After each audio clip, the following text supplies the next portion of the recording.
Good evening and welcome to the Cover One Buffalo podcast. You are joining your host, Greg Thompson. I'm flying solo tonight, giving my normal co-host Aaron Quinn some time with his family. But we know on the eve of training camp, it is important that we bring this content to you and be able to continue to share what's going on here around the Buffalo Bills and our favorite team. What we want to go through tonight is a little bit on some of the updates that are happening, some of the things that have kind of come through recently, a little bit of preview on training camp, and then we're going to put out our 53-man roster projection to kind of show the summation of all of the position previews that we've gone through to this point. We've now gone through every single position group on the team, wrap things up this past weekend with the defensive backs, and now we're going to kind of pull together what we think that means going into training camp. So obviously there's some differences of things that we look at of where each of those positions come together, what's going to be there in the overall fit of the roster, and we're going to project that before we see things that are there. We'll come back with that again kind of after the third preseason game, and then maybe one last one as we go into the final stretch right before cut down day. But that way we can kind of keep track of where we think things are going, who some of those camp surprises are, and who really solidifies those positions, and hopefully no injuries, so we can go through there. So tonight I'm rocking the Buffalo versus everybody shirt.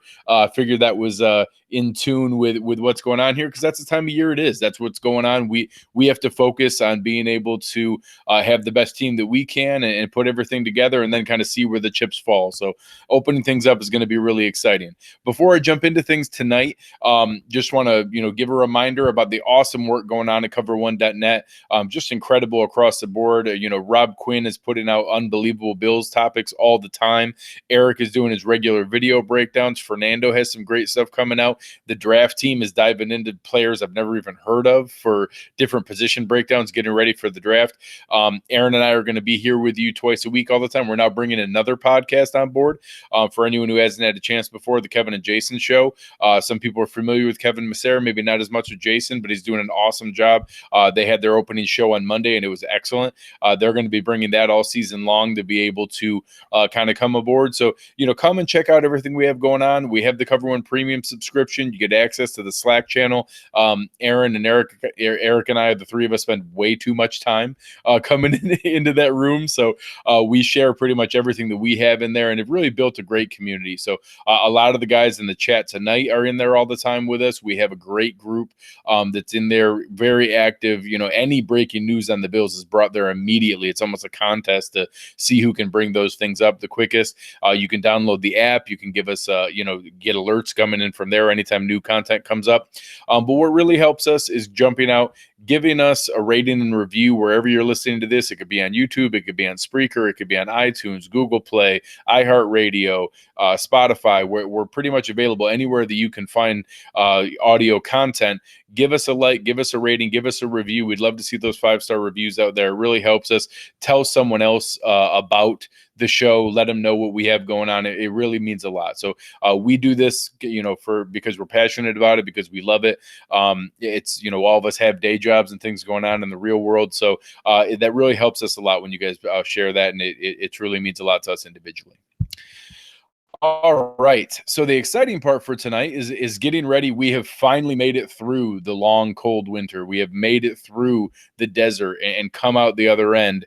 Tomorrow, NFL football is officially back. We start with players reporting to training camp. The Bills will have all players on site. You saw tons of videos out there today. I know our friends over at Buffalo Rumblings had an awesome thread going with all of the players showing up and their Instagram videos and all the different videos they were sharing. Whether it was their dorm room or the stuff they were packing or just showing up in Rochester. So it's just exciting to see everybody coming together and a lot of really exciting things there.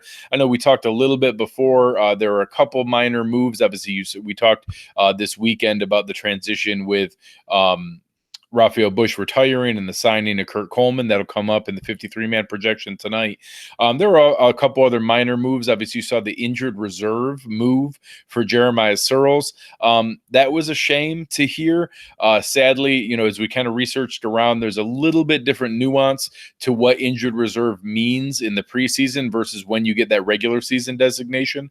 Once you get into the regular season, that's where you're gone for the whole year, or you can be the injured reserve designated for return, where you could come back after 8 weeks.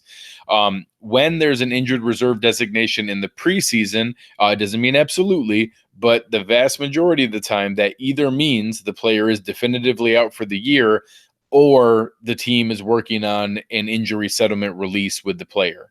Now, if that happens, they could be re-signed after 3 weeks, or it could be because they think they have a better chance catching on with another team. So I don't want to speculate. I'm not reporting that that's the case with Jeremiah Searles, but that is most frequently what happens when you see that quick and that early of an injured reserve designation.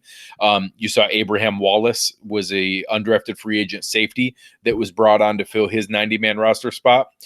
You also saw that Tyler Croft was on the PUP, physically unable to perform. That is, again, not the same as the regular season PUP, where you're out for automatically 6 weeks. Although, again, we'll talk about that tonight in the 53-man projection.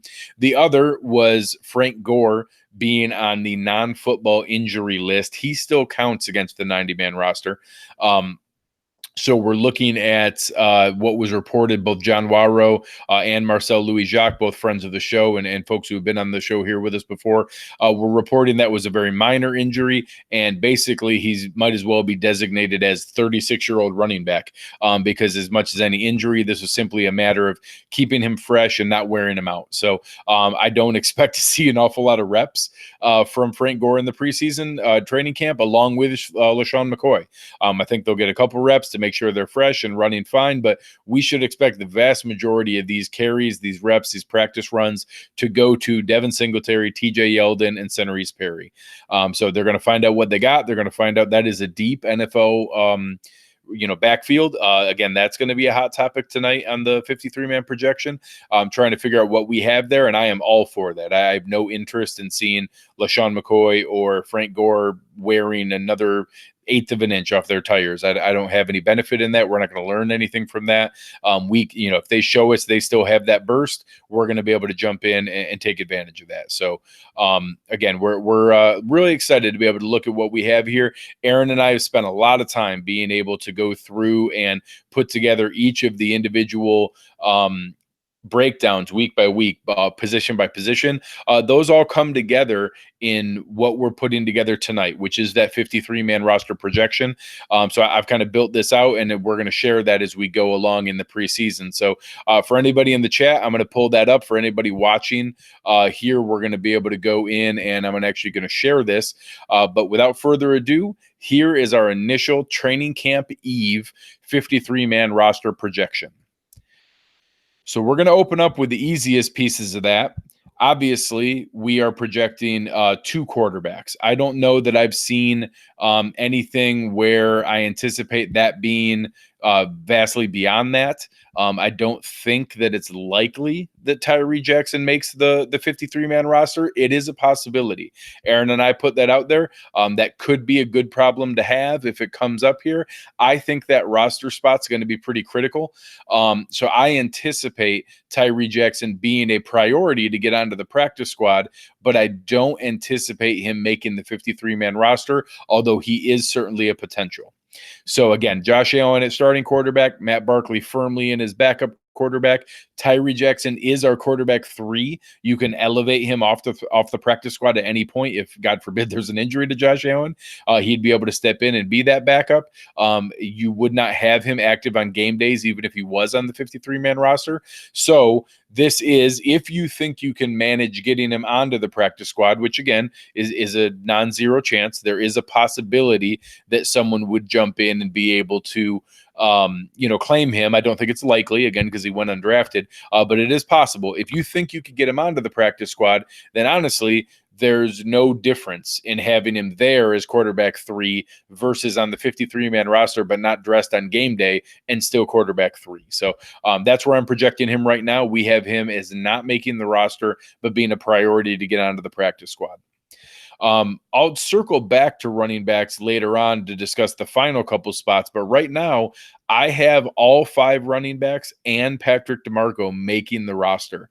I think that Brian Daboll wants the weapons and the versatility. I think that unless we see a surprising trade offer come in. LaShawn McCoy is firmly on this roster.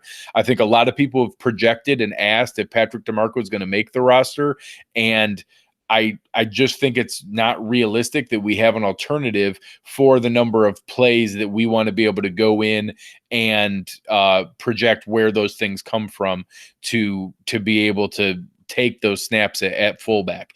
So I do project him continuing to be one of the top 3 or 4 guys on special teams, as well as fullback and a leader in the locker room. Again, Frank Gore, I think, has still some on the left in the tank there and is going to be able to help from that standpoint. Devin Singletary was a 3rd-round draft pick. He's obviously a absolute lock for the roster and the future of this backfield. Then it comes down to 2 guys that we'll debate as we get further into the show here. Right now, I'm projecting that TJ Yeldon and Centerese Perry make the roster. So TJ Yeldon obviously has I believe, the best receiving skills out of the running backs that are here. I think he has versatility. He was signed to a 2-year deal. So when you bring a guy in that you're already signing to a 2-year deal, that gives some indication that they'd like to see him on the roster. Technically, right now, Devin Singletary and TJ Yeldon are the only guys here who are signed through next year. Everybody else's contract expires this year. So I'm going to project that they make the team. They will come into play when we talk about those 52nd and 53rd spots. Centerese Perry, I am projecting as making the roster purely from a special team standpoint. He's listed at running back because that's technically what he is. I don't know that that's any different than when Tywan Jones was listed as a running back. He's a running back in name only. He should just be listed as special teams contributor. So we'll see where those things shake out. Right now, I am projecting a very heavy running back room with room to wiggle as we may have injuries or movement, and as we get to another position, possibly someone being activated off the pup. The wide receiver room is an incredibly interesting one just because we finally have some depth and some excitement. So the younger players that are there, being able to look at, I know Bill was commenting that Damari Scott technically was one of the guys that was cut here to make room for Isaac Asiata. So those 89th, 90th guys obviously aren't really in play to make the roster, but technically Damari Scott's already been removed from the listing here. So I think we have 5 roster locks already. Obviously, the contracts that were given to John Brown and Cole Beasley, they're for sure on this team. Robert Foster is a great undrafted free agent, veteran minimum contract, showed a ton of potential last year. Excited to see if he can carry that over and extrapolate that into more this year. Zay Jones, again, I know there's some people oddly calling for him to be cut. It's just not anything smart teams do. You have a 2nd-round investment, a high 40th overall pick, 2nd-round investment going into his 3rd year on a rookie contract that has led the team in snaps, catches, targets, touchdowns, virtually every receiving category. He is a roster lock to be there. Andre Roberts, I'm going to call a roster lock in the sense that he was signed as an all-pro returner. He counts $2.6 million against the cap this year and would cost $3 million to release. So he actually is cheaper to keep on the roster than to release. I'm going to say he's 95%. It's not absolutely impossible that he got cut. The team is in good financial position. They could do that.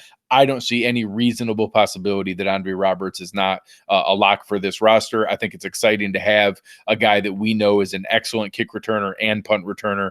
So I think all 5 of those guys are a lock. The last one is a free-for-all, and you have names 2 and 3 deep on this list that I think are in play. So right now, I am projecting Duke Williams to closely beat out David Sills and Ray McLeod. I think that Victor Bolden got some good press. I think Isaiah McKenzie has had some good press, although he didn't look that great in the loudest man in the room conversation with Micah Hyde on Bills Embedded. But again, he had some run last year. I like Nick Easley to be a guy that should be handcuffed to Cole Beasley with those slot routes. The chance that's going to come in here isn't so much about the wide receiver position. It's what is wide receiver 6 normally on a roster. Normally on an NFL roster, wide receiver 6 is 75% special teams and then chipping in sometimes at wide receiver. You're obviously never going to run a play where you have more than 5 receivers on the field. Andre Roberts actually is a reasonable wide receiver and can chip in and run there. So I think the physicality that Duke Williams brings, being a little bit more mature, a little bit more muscle on his frame, is going to translate in special teams, even though in an honest moment, I think David Sills might have a little more wide receiver upside. So as this comes into play, and I know it's coming up in the chat as well, a lot of guys that I trust, I'm not a big fan of Ray McCloud. I was disappointed last year. Maybe in fairness, I turned that off too quickly on a guy who was a rookie, but there are guys that I trust that really like Ray McCloud. So right now I'm projecting that they keep Duke Williams on the roster specifically for his special teams, and then a priority practice squad acquisition will be both David Sills and Ray McCloud. Victor Bolden, Isaiah McKenzie, I have to look into it. Both of them have been on NFL practice squads the past 2 years. The rule is that you are still eligible until you've accrued 2 NFLPA years. And I don't have the breakdown of if they've accrued enough games played to surpass that. There are other guys that I'm going to talk about in this breakdown who are not eligible for a practice squad collection. And so right now I'm projecting they would not be in that discussion. Nick Easley is also a possibility. I think this is going to be the most heated battle during training camp. There is, I'd say, a low percentage chance they could keep 5 receivers. There's also a low percentage chance they could keep 7. Say we end up cutting TJ Yeldon, you could see Duke Williams and David Sills make this roster. Again, right now, I think the versatility that he gives in the backfield is maybe a little bit more valuable. I could see that flip-flopping if David Sills has a really strong camp, or Ray McCloud shows a lot of development from year 1 to year 2. So again, I think this is going to be a really hot one to track during training camp. So we're able to go through there and to kind of see where things fall. Right now, I'm going to assume that Duke Williams' physicality and strength will translate on special teams, allow him to carve out that last and honestly close to the 53rd spot on the roster, and slightly beat out David Sills, although I could see that flip-flopping quickly. The next position is the tight end position. This is a little bit of a tough one, trying to figure out what is Tyler Kroft, what's he ready for. Right now, it looks like our best case scenario is that he's back and cleared for practice with about 2 weeks to go in preseason. Never having played with Josh Allen and literally getting hurt the first day, I just don't know that it's realistic that he's going to be in game shape and that he's going to be ready and up to speed on all of the nuance of the playbook and the route running and the chemistry with Josh Allen. So right now, I'm projecting that he's going to be on the physically unable to perform list, which means that he's not eligible to be active for the first 6 weeks. I think that's going to allow him to get fully back into shape. It basically gives him his own training camp window. That's about the window of time we have here from training camp until the first game. It's going to let him run through that, be there in practice, getting those snaps, getting that practice and chemistry with Josh Allen, and then being activated for the final 10 games of the year. Because of that, you get into a debate of, do we still keep 4 tight ends or do we keep 3 remaining tight ends? Most NFL teams only have 3 tight ends on their roster, period. For the most part, Brian Daboll has shown a tendency to lean more towards 4. They frequently did that in multiple teams that he was with, whether he was the OC in previous stops like the Browns or in his role with the Patriots, and then the number that he used in Alabama. So I think that it's likely, and right now, that debate comes down to, obviously, Dawson Knox and Lee Smith are absolute locks. Dawson Knox was a 3rd-round pick. Lee Smith was given a substantial amount of money. Those are not players that are going to be released. They are roster locks. It comes down to, is it Tommy Sweeney or Jason Kroom, both or neither? So early on, if Tyler Kroft is not active, I think you absolutely have to keep all 3, or at least 3 of these guys. So Dawson Knox, Lee Smith, plus 1 other. If Tyler Kroft was active, I think because he's just coming back, it's still pretty likely they keep that 4th guy. And then maybe later on, that could be a guy that could be cut during the year and tried to be re-signed to the practice squad. Right now, I'm leaning towards Tommy Sweeney. I know Jason Kroom showed some potential. He's a really poor blocker. He didn't have consistent hands. He fumbled multiple times. He's now had 2 years of practice squad initially, and then last year he has not accrued 2 full seasons. So he is practice squad eligible still. I'm curious. I know it's come up. Some people wonder, are we going to have all 4 of them make it? I think that's another one where when you get into that final spot, you could be debating TJ Yeldon and Jason Kroom instead of Duke Williams. You could be debating Duke Williams and Jason Kroom instead of Centerese Perry. So I think a couple of those could be flexible and moving around back and forth of who that final spot comes down to. I think it's very, very likely that all 3 tight ends are kept, and there's a possibility a 4th comes up depending on Tyler Kroft's potential and movement as the preseason goes. So right now, I'm projecting Tyler Kroft starts on the PUP, does not count against the 53-man count.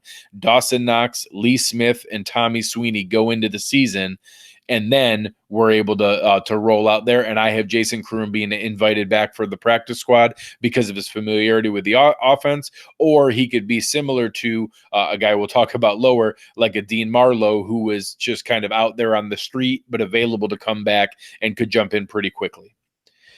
That brings us into the offensive line. So the offensive line, you're now debating. Basically, it's whether you're going to keep 8, 9, or 10. The vast majority of teams keep 9. The Bills did have a couple games last year where they kept 10. It's pretty unlikely to keep 8, although we have some versatility that could make that a possibility. So right now, I actually think it's pretty straightforward. Deion Dawkins, Quentin Spain, Mitch Morse, Spencer Long, Ty Nsekhe, Cody Ford, and even John Feliciano have contracts that simply are pretty locked into the team. If anything, Quentin Spain has the contract that's easiest to get out of. Later in Waddle, again, has a contract you could get out of, but he's a very experienced swing tackle. Wyatt Teller, I'm not really high on, but again, there's guys that I trust that follow the team that saw a lot of potential last year. I think we had a really poor offensive line, and he simply was slightly less bad than the other guys that were there. But he was a rookie. He's on a cheap contract. He has potential. I would project that those 9 are the most likely to make the roster. I would have had Jeremiah Searles squarely in this, and I did up until earlier today as I kind of shuffled things around. So obviously, as we said, Damari Scott was released. They brought in Isaac Asiata. I think he's very much a Garrett McGinn, DeAndre Wesley, 90th, 87th guy on the roster. No real chance to make it. Vlad Dukas and Russell Bodine are experienced veterans there to help in the room. I don't think they have any real chance to make it outside of an injury that I obviously don't want to see. Jeremiah Searles is one of the guys who technically is capable of playing all 5 positions. He's one that if they were able to go through and, we saw last year that Brandon Beane was able to make a move and was able to bring in, actual compensation for really low, he got a conditional pick for Newhouse. So being able to do that, it's possible we could see him spin off Russell Bodine or Dukas, but more likely maybe an Nsekhe or a Lader and Waddle, who I don't want to move. I think they're both valuable depth here that is important to have that in that room. But if he was able to get draft pick compensation and you still had a guy like Jeremiah Searles, that gave us a little more flexibility. Now, I think this room is a little bit more solidified. I know they kept Ike Boettger last year. They tried to release him. He got picked up by the Chiefs. They immediately brought him back when the Chiefs released him, so they obviously like him. They kept Connor McDermott on a, pretty fair amount of, active rosters during the year, even though he didn't play very much, but he was dressed all the time. So they obviously like them. I think there's a pretty firm line drawn here between these top 9 and the rest of the guys. And short of an injury, I'd be pretty surprised if anybody cracked into this. I think it's possible they could try to go with 8, but that's very unlikely. If anything, they would go with these 9, and one of them would simply not be dressed on game day. Every once in a while, 2 would be dressed on game day. Normally, they're going to dress 8, maybe 7. So again, that kind of wraps up the offense. One other position is Christian Wade. I don't think that there's any real possibility that Christian Wade makes this roster. They get a free exemption. They basically get a free tryout year to have him there. He's compensated reasonably to be able to do that. I think he could make upwards of about $136,000 if he's on the training camp and practice squad the entire year, which is a very fair wage to be able to come over and learn the game of football and see if his athleticism can transition. I'd love to see him do some kick return in preseason, but the Bills basically get a free spot. He counts as the 91st man on the roster now. If he doesn't get kept, he automatically goes onto the practice squad as the 11th man. He doesn't count against our 10 practice squad positions. So again, I think that that's a very likely spot for him, and short of some miraculous breakout, I just don't see it feasible that he's going to make the roster. So being able to go in there, again, I have 5 guys making the practice squad on offense. I think it's pretty common. They'll split that up 5 and 5 between offense and defense. I have quarterback Tyree Jackson. I have wide receivers David Sills and Ray McLeod. I have tight end Jason Kroom, and I have offensive lineman Ike Botger. And again, that's assuming that Jeremiah Searles is either on injured reserve for the year or they reach an injury settlement and he's released from the team. I think you could see Isaiah McKenzie work his way in there. I think you could see Victor Bolden work his way in there. I don't see either of them making it onto the roster more so. I think you could see David Sills beat out Duke Williams, or maybe the spot for TJ Yeldon to be the 7th receiver. But again, I don't see a lot there. You could see a 4th tight end instead of Duke Williams or Centarius Perry or TJ Yeldon. So again, that gives us 26 spots on offense. It's about half the roster. Again, that's also counting Centarius Perry on offense when really he's basically just a special teams contributor. That's also having 4 guys that I anticipate being a pretty consistent special teams contributor. Lee Smith also would get a lot of reps on, say, the field goal team, and the punt team, maybe as a personal protector kind of role. So again, that's kind of half the run up here of the roster on the offensive side. So now we're going to transition down to the defense.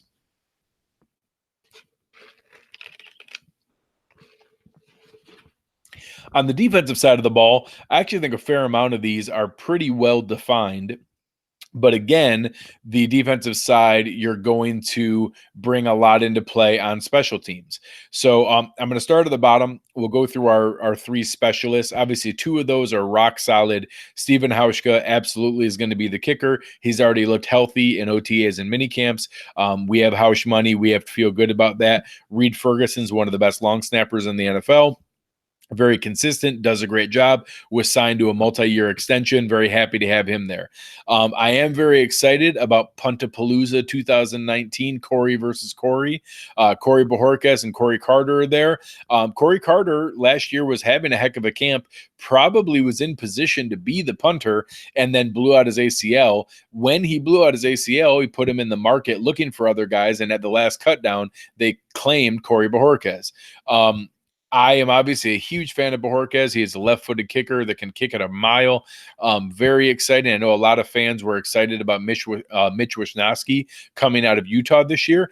Corey Bojorquez had better stats in the same conference against the same teams than what Mitch Wishnowsky did. So I think very, very comparable there. And I know some people aren't a big fan, but I think he has a lot of potential. So right now, I'm going with Corey Bojorquez. In an honest moment, I wouldn't be shocked if Corey Carter won that job because I think he had the upper hand for it last year. Right now, I'm going to project Bojorquez. Those 3 are going to be there.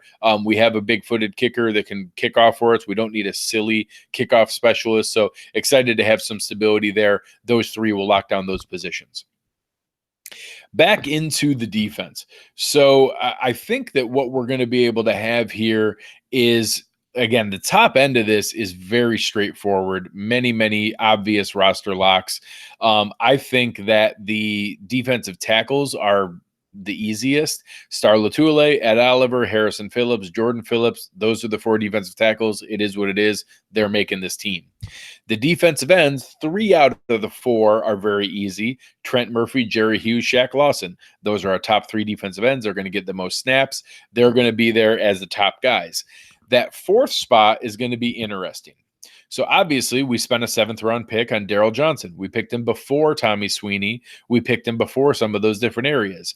Eddie Yarborough has been a coach favorite and a fan favorite for 2 seasons now and has made this roster despite many people projecting him not to make the roster. We also had Mike Love getting snaps ahead of Eddie Yarborough last year when Eddie Yarborough was a healthy scratch and inactive, and they had Mike Love getting snaps those last 2 or 3 games of the year. Then in the offseason, we signed Eli Harold. Now, we signed Eli Harold to a cheap deal, but he was a high-round pick a few years ago by the 49ers, had a couple decent runs with the Detroit Lions, and now is coming in as maybe a pass rush specialist. I'm leaning a little bit more here towards Eli Harold because I think his versatility and frame are going to translate better, that he can actually get some snaps on special teams. Eddie Yarborough played a fair amount of special team snaps. I think that could be a differentiator here. It's a possibility that Daryl Johnson could have a real breakout camp, but I think that he's going to have a little bit better possibility of being a practice squad stash, get him a year in NFL locker rooms, workout, nutrition, recovery, get him ready. And then in 2020, maybe we have something here, or later in the season, if we see some kind of injury or movement where someone needs to be brought up. But again, I think this is going to be a pretty common battle as it comes down here. Sometimes you guys might hear another person on this podcast who obviously doesn't know what he's talking about, who's a huge fan of Eddie Yarborough. So I know Aaron's in the chat here with us tonight, and it's exciting. I think this is going to be one that's going to be hotly debated down to the end. I honestly don't think it's crazy that Yarborough, Daryl Johnson, Mike Love, and Eli Harold might have a 25% chance each to go at this spot. I think this is a very volatile position that could tilt either way as we see guys have breakout elements in camp, some big plays in the preseason games. Right now, I'm leaning towards Eli Harold with both Daryl Johnson and Mike Love making the practice squad. Again, because Eddie Yarborough is no longer eligible for that. I have him highlighted in a color here, indicating that he would be on that priority free agent list, being brought in for workouts, being brought back if he's not claimed by another team. Again, the defensive tackle rotation, none of our 3 defensive tackles, Kyle Pico, Robert Thomas, or Latarius Walton, none of them are eligible for practice squad. So if they don't make the team, they could not be brought onto the practice squad. Again, I think Robert Thomas would be a priority free agent. The same with Kyle Pico. They'd keep him on speed dial. If he doesn't get picked up by another team, they would be able to be brought back if we had a injury. The linebackers get a little bit more interesting. As Aaron and I kind of went through, we think the top 5 are probably roster locks. Lorenzo Alexander, Tremaine Edmonds, Matt Milano absolutely are. Voshon Joseph was a 5th-round pick. That is a very high probability. 5th-round picks are 95+% of making the roster. So unless that goes really, really bad, it's kind of tough to be able to do those things. I don't expect that to be the case. I think Voshon Joseph is a lock. Julian Stanford's the only backup middle linebacker we have on the team. So I am considering him a lock. He also played the 3rd most special team snaps last year. And as soon as there was an injury to either Matt Milano or Tremaine Edmonds, he was the first linebacker in off the bench. So he was the top backup last year. He was the only backup for middle linebacker, and he's a good special teams contributor. I think he's kind of a roster lock there as well. So I'm counting those 5 as roster locks. The next spot is where it's kind of tough to differentiate who's who. So the team has Maurice Alexander listed as a linebacker. He's been a safety most of his career. All the other websites, your Over the Cap, Spot Track, Pro Football Reference has him as a safety.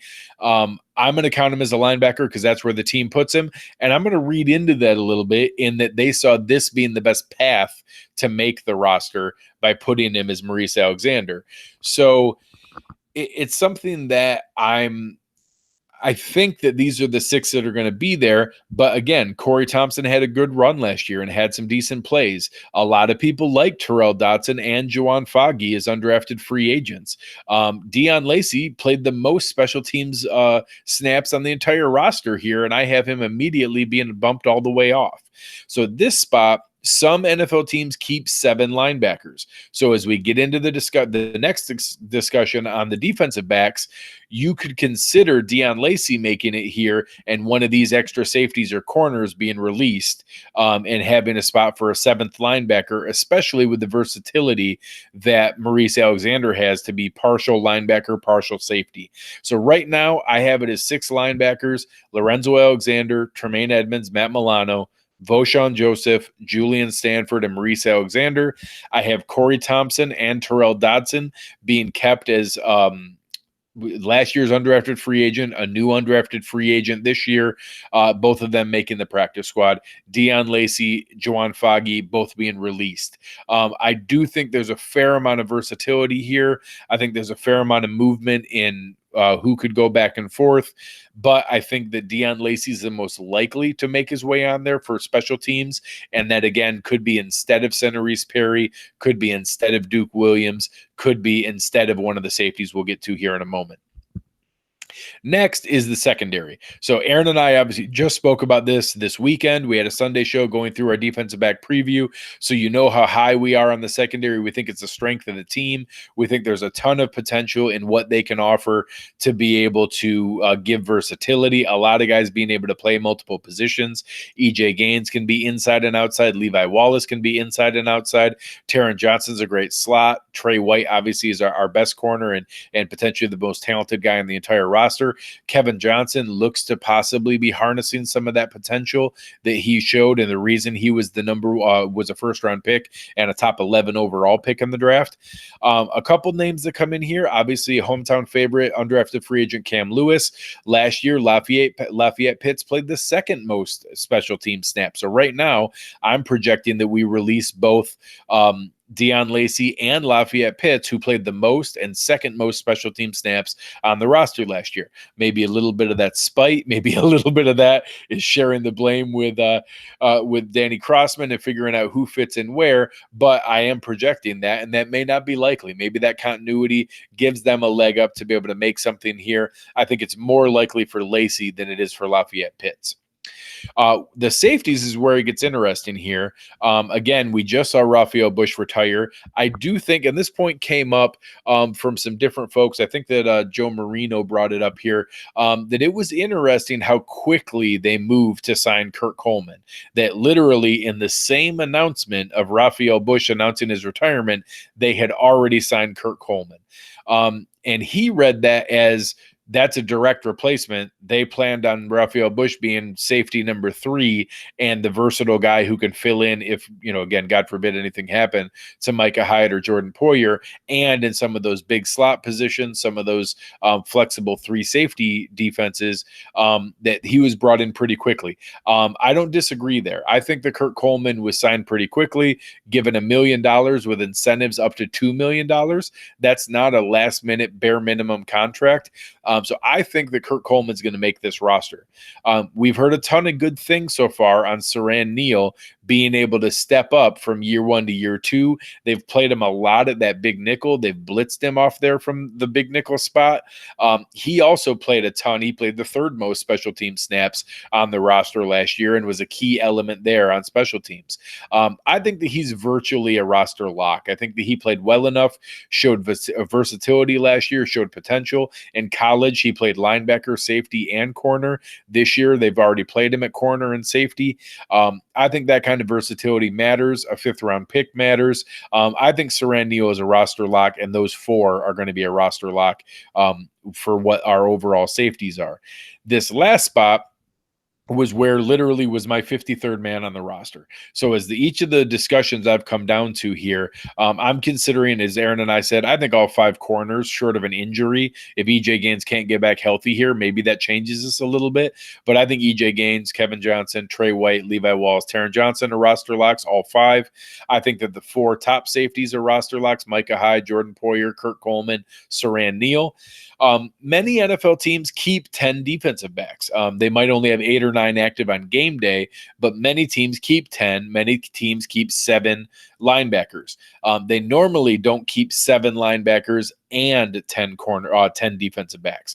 So that balance is where this really comes down to, and that's where you basically have a battle between this year's 6th-round pick, Jaquan Johnson, who is a safety out of Miami, whether he can contribute on special teams, or does that give Corey Thompson or Deon Lacey a chance to snag that final spot? I'd love to say that Dean Marlowe is there and in the running.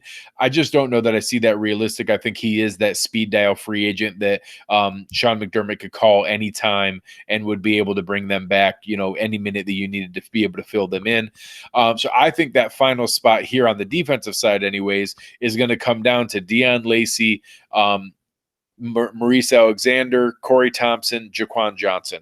Those guys are going to be fighting for those final 2 or 3 spots. Right now, I'm assuming Maurice Alexander was signed for a reason and that Heath Farwell wanted him. They did give him more than the minimum. He is making $1 million. Jaquan Johnson was a 6th-round pick. Again, that's not a absolute lock. I think it's very possible that a Deon Lacey could make it as a 7th linebacker. Jaquan Johnson could be released and could be over here as a priority practice squad addition. He was a late 6th-round pick, as Aaron and I shared on the show on Sunday. That is only about a 65% 65% chance likelihood of making the opening roster. 35% of late 6th through the end of the 7th round don't make their opening rookie deal and make the roster when they were first drafted.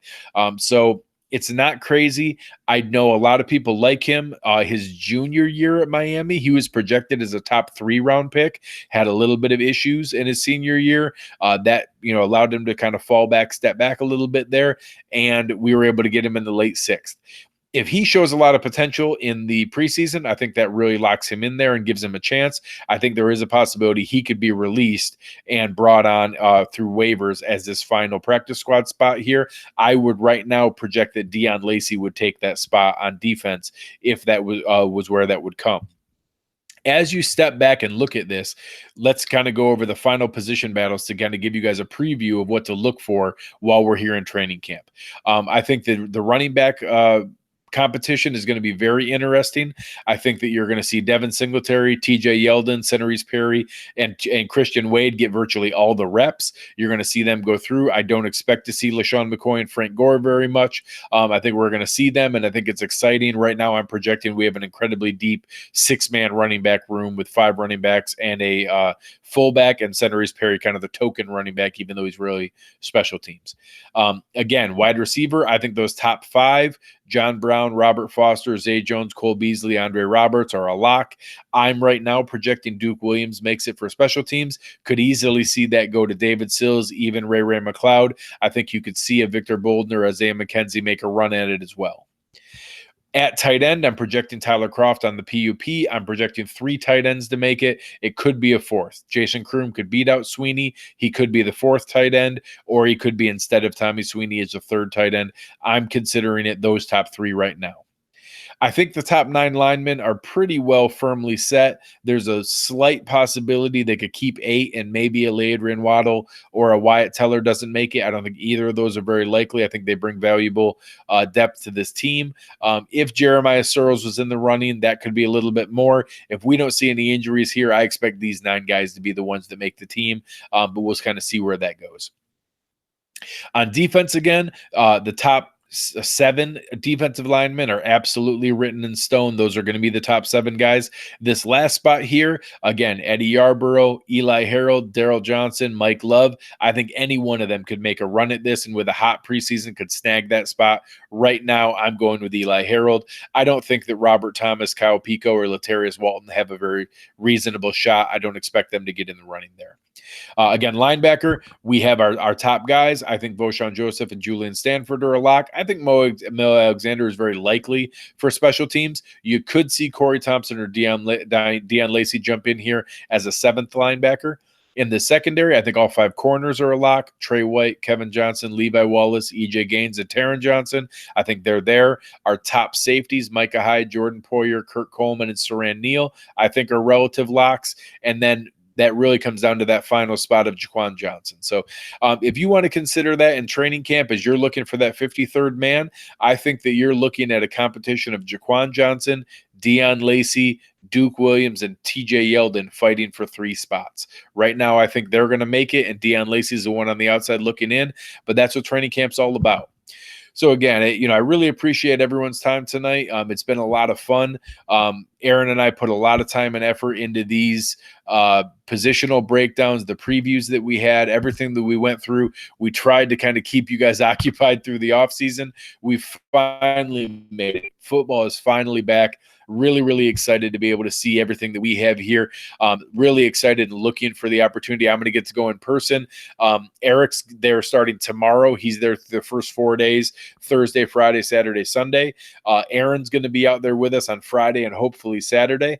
I'm going to be out there Saturday and Sunday. We're all doing a meetup.